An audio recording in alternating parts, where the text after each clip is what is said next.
Throughout the years, aircraft engineers have worked to design airplanes which exhibit favorable stability characteristics. Stability can be defined as a design characteristic that causes an airplane to return to steady flight after being disturbed. In any discussion of stability, two kinds must be considered: static and dynamic. Static stability is the initial tendency displayed by an object after it is disturbed from equilibrium.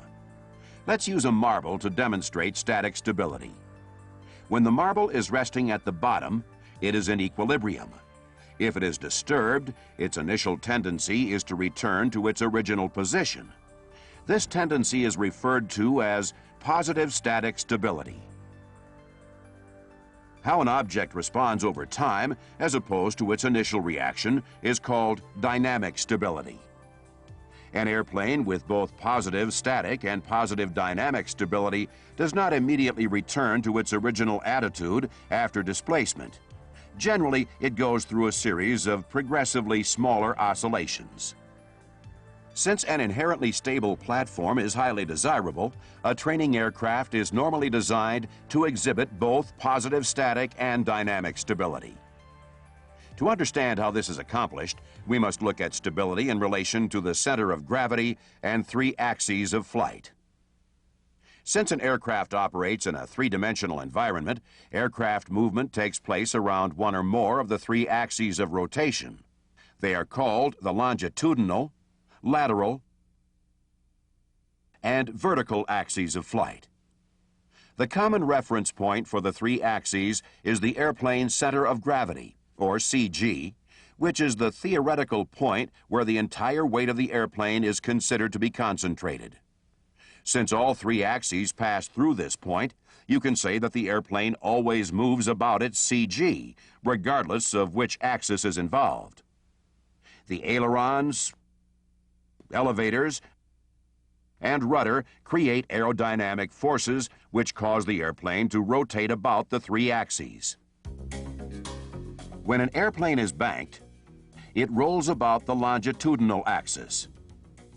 For a right bank, you rotate the control wheel to the right. This moves the left aileron down and the right aileron up. A closer look at the outboard section of the left wing reveals that as the left aileron moves down, the angle of attack and the camber increase. This produces more lift on the left wing.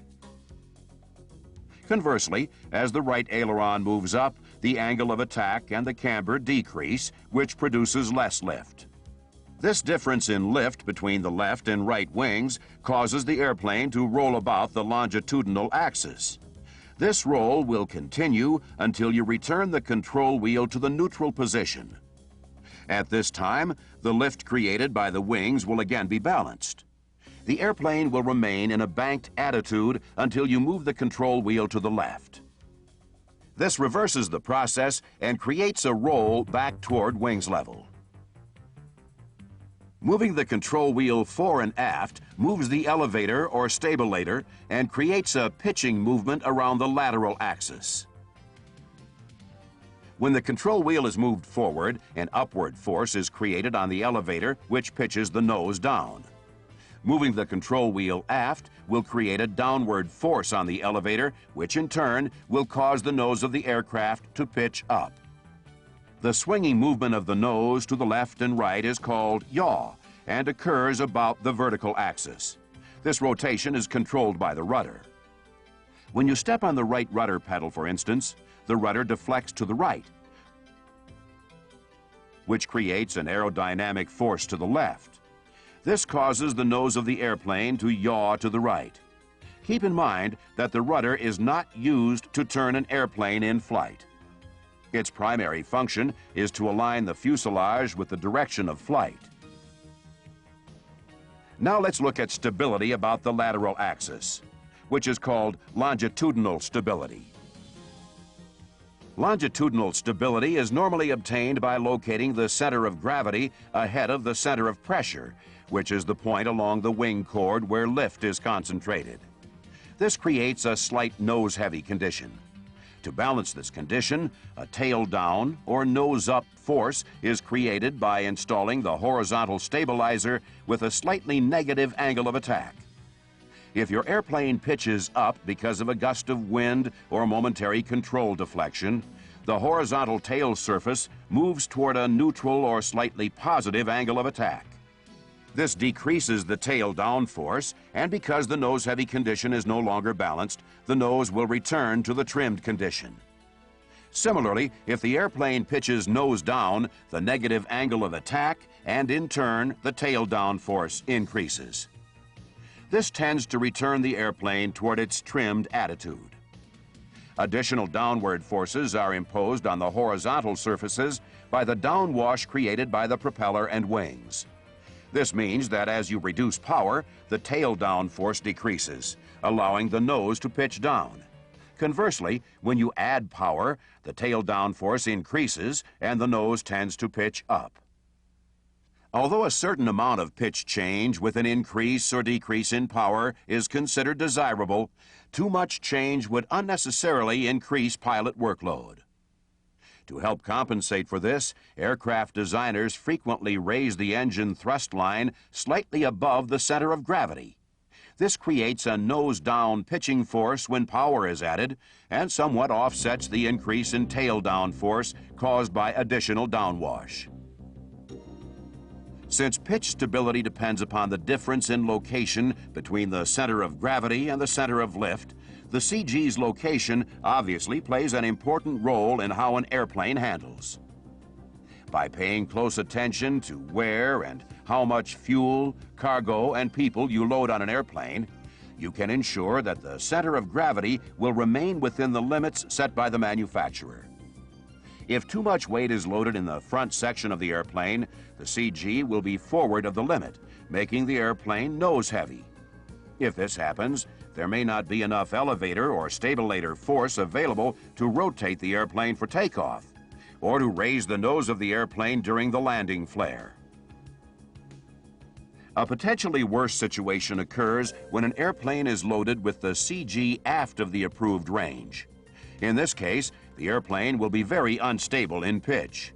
Even with full forward pressure on the control wheel, recovery from a stall might not be possible. Stability about the longitudinal axes is called lateral stability. Positive lateral stability is the tendency of an airplane to roll back toward a wings level attitude following displacement by a gust of wind or inadvertent control movement. The most common design feature used to attain positive lateral stability is wing dihedral, which is the upward angle of the wings with respect to the horizontal.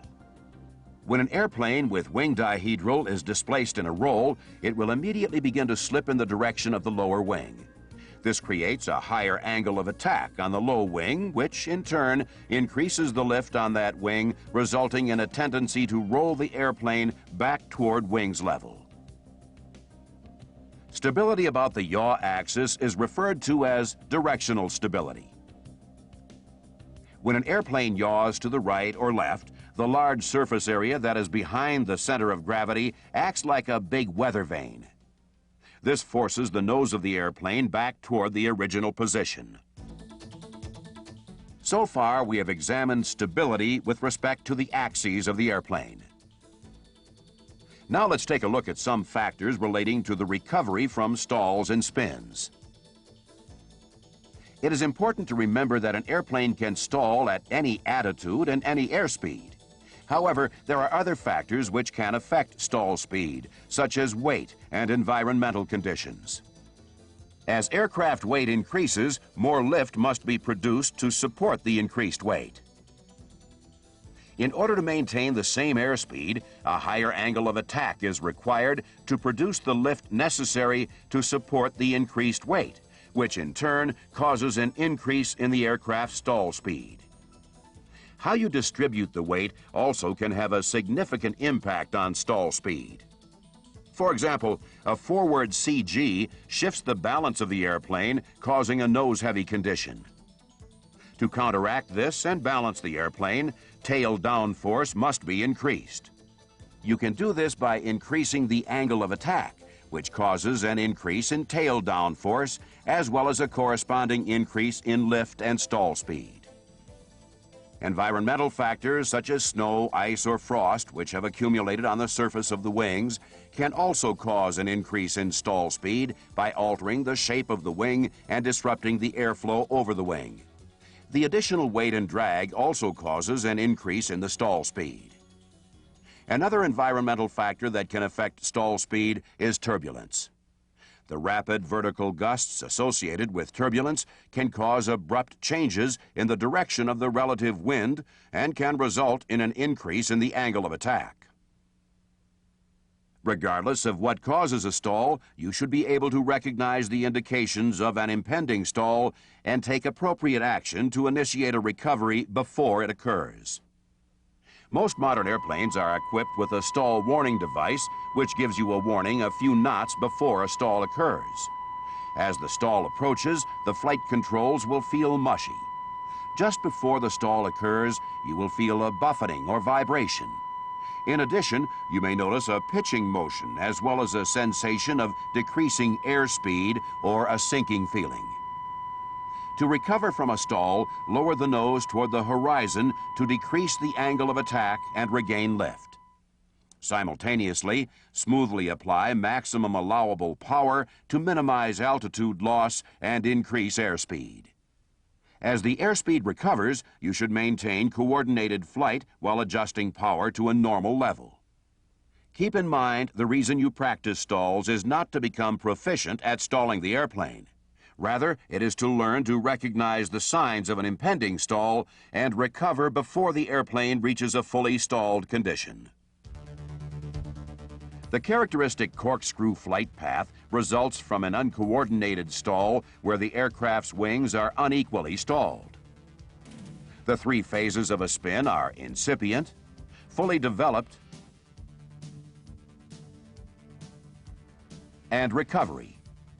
The incipient spin is the portion of the stall when rotation begins, to the moment when the spin has stabilized and the flight path is nearly vertical. At this point, the spin is fully developed. The final phase is spin recovery. To initiate the recovery, retard the throttle and neutralize the ailerons. Then reference your turn coordinator to determine the direction of rotation and apply full rudder opposite the direction of the turn. Now you should briskly move the yoke forward to approximately the neutral position. Depending on the airplane, you may need to move the yoke to a full forward position. As the rotation stops, neutralize the rudder and gradually apply back pressure to return to level flight. During the recovery, you should pay close attention to your aircraft's airspeed and load limits. It's important to understand that as an applicant for a private pilot certificate, you are not required to demonstrate flight proficiency in spin entries or spin recovery techniques. The emphasis in spin training is to provide you with an awareness of the conditions that could lead to an unintentional spin, as well as the general recovery procedures.